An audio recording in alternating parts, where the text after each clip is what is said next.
Welcome back to Educator Fresh. And today we want to bring together the third assessment objective. Now, we have done assessment objective 1, we have done assessment objective 2, and today we are going to take a different direction. Assessment objective 1 was about cells and cellular respiration. Assessment objective 2 is going to be about circulation, health, survival, animal systems, homeostasis, neurotransmission, and sensory systems. But I want to flag something different about today's session right away, because we are going to spend the next 40 minutes doing something that we have not been doing in the previous sessions. Now, I want you to look at the bottom. We are going to use two words. This session, we are only going to evaluate two command words, and that is analyze and evaluate. In the previous sessions, we worked through 6 different command words because I thought they are necessary, and yes, they are. That is analyze, examine, account for, evaluate, justify, and assess. We even built a table. In assessment objective 3, we are only going to look at 2, and we are going to do that deliberately. Now, does this mean assessment objective 3 is going to be easier? Not exactly, and I want to be honest with you up front. It doesn't reduce the amount of thinking required when approaching this assessment objective. What it does is let us build one single precise tool which we are going to use from henceforth, and that is what, why, and how. And we are going to use this exact tool for assessment objective 3 and assessment objective 4. Now, whether the command word is analyze or to evaluate, once you have fixed in what, why, and how, you're going to find that most questions are going to become mechanical. And if you know what you're talking about, you will know exactly what to write and in what order to write it every single time. So this is the plan today.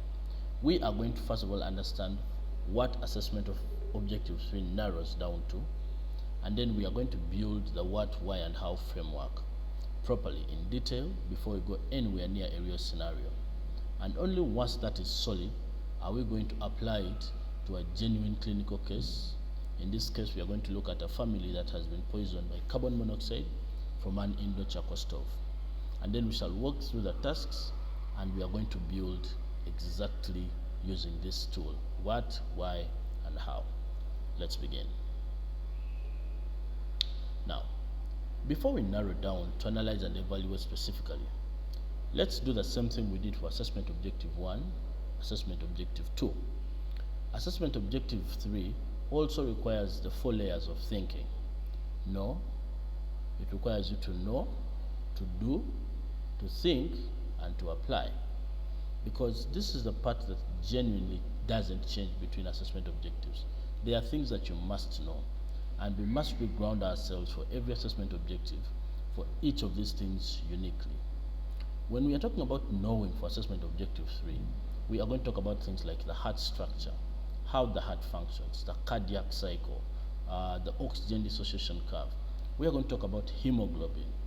We are going to talk about how hemoglobin, its affinity for oxygen, how it varies under different concentration, different partial pressures of oxygen. We are going to talk about immunity, the different types of immunity, natural immunity, passive immunity, acquired, artificial passive, artificial acquired immunity. We are going to talk about homeostasis, how your body maintains a constant internal environment. And then we are going to talk about neurotransmission. We shall talk about things like ADH, temperature. You are required to know these things. You're required to know coordination, sensory receptors. This is your content base. These are the things that your teachers have been teaching you in class, the things that you are revising in books. When we are talking about do in this case is of course going to be analysis of data, heart rate, oxygen saturation, antibodies, neural conduction speed, comparing across conditions, resting versus exercising, healthy versus affected, before versus after treatment. And when we are talking about thinking, this is where assessment objective 3 is going to become very demanding, because it is going to require you to come up with explanations that link multiple body systems together, evaluating healthy interventions by judging real physiological trade-offs, not not just does this treatment work, but does this treatment work well enough? Does it work quickly enough? Is this treatment actually accessible?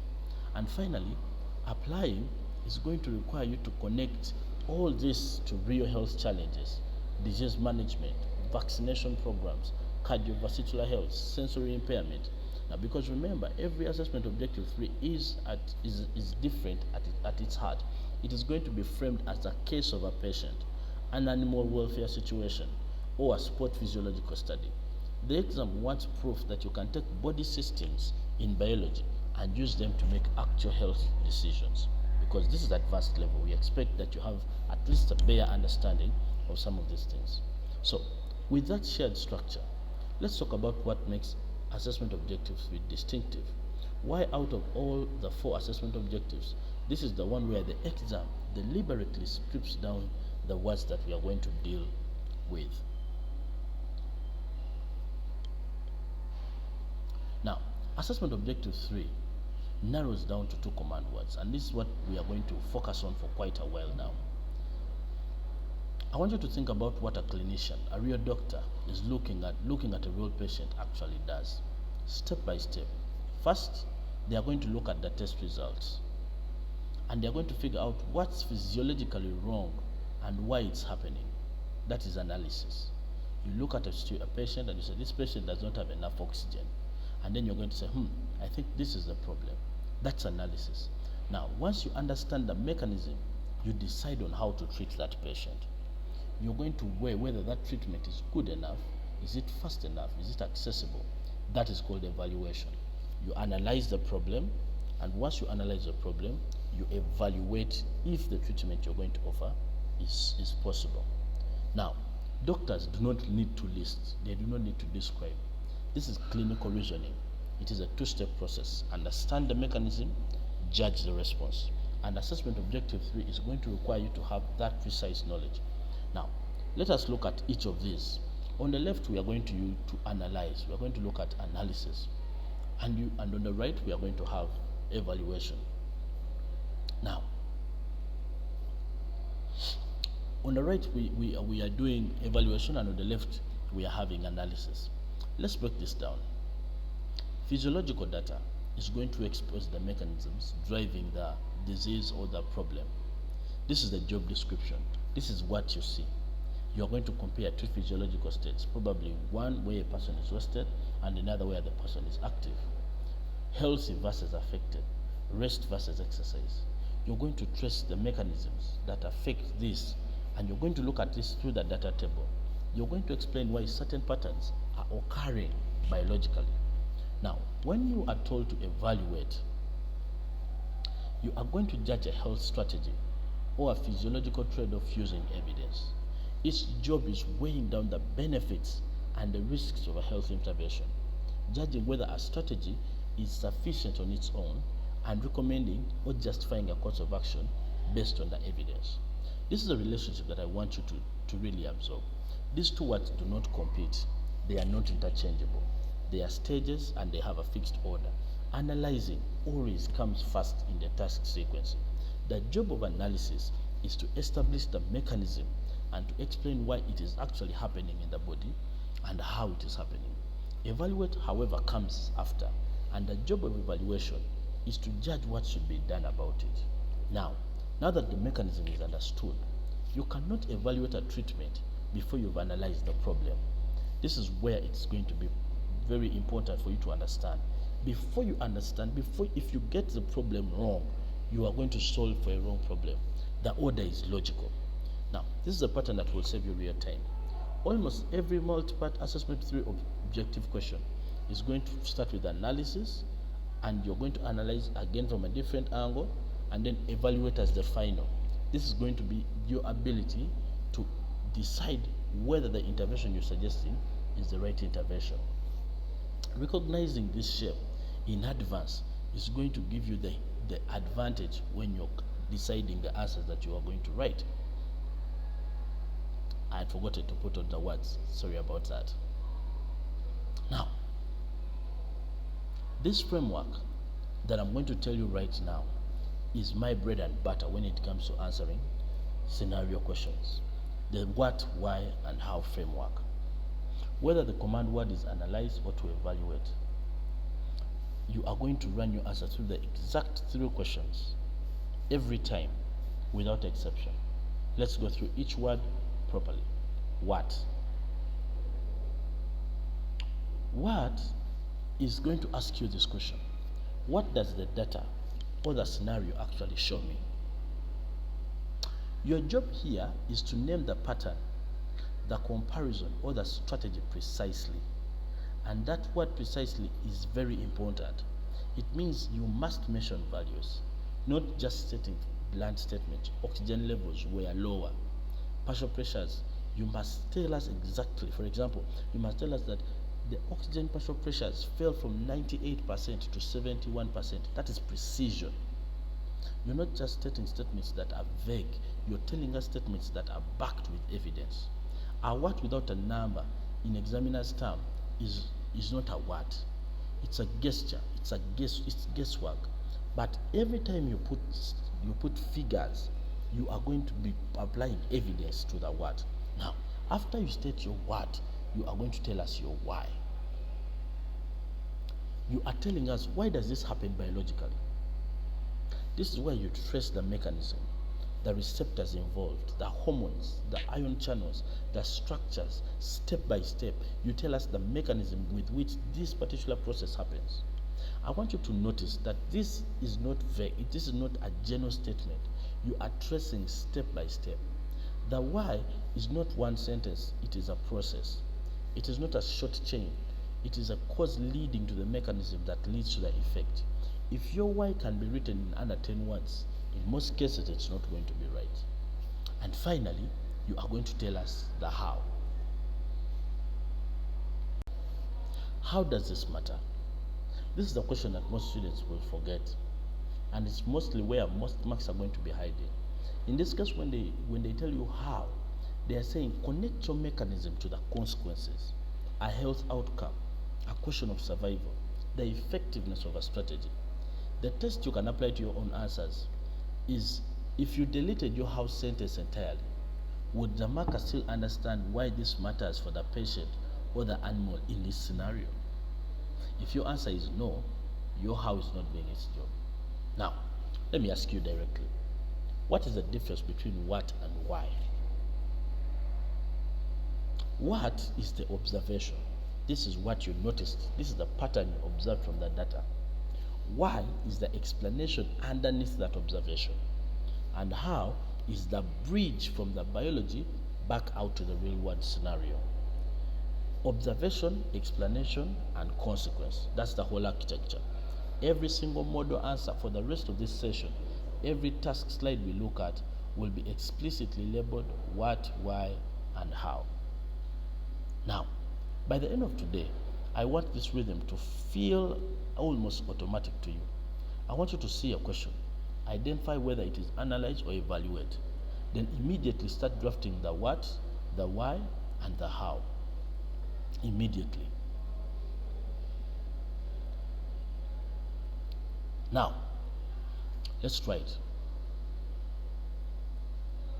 Now, here is a subtlety that trips students if it is not made with explicitity. There are 3 questions, what, why, and how. Those ones are not going to change. Put them in your mind. Every time you're trying to answer, put it in your mind. What am I talking about? Why is it happening? How does this connect to the real life?